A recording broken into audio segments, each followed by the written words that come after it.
kaɗan daga cikin shirin darasi. Baka san aikinka ba, baka kuma san iyakarka ba. An gaya min abubuwan da kake wa yara baka bari su shigo. To ina so ka san wani abu daya.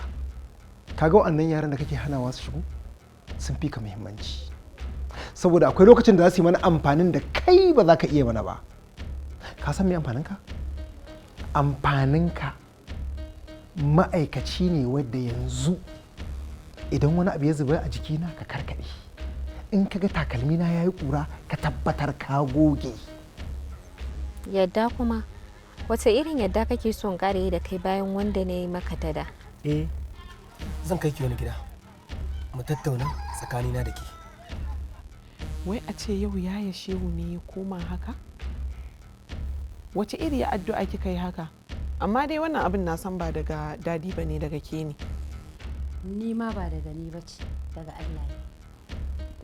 Dole duk abin da kika ja ni ma zan ja wani abu daga ci 50-50 za ni.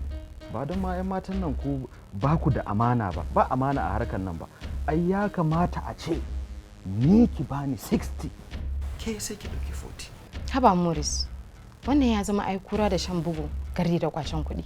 Haba baban da kashe ta kake sanyi. Haba wani inna lillahi wa inna ilaihi raji'un. Haba baban da kashe ta kake son kai. Ba gidana ba.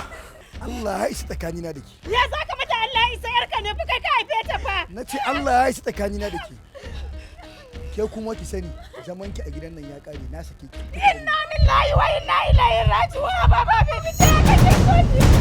Ka ji tsoron Allah, ɗanka ne na cikin kafa. Ni da na kashe ɗana ma ɗan sunna. Balanta ne ɗan shege. Zakari me kake jira da ita ne?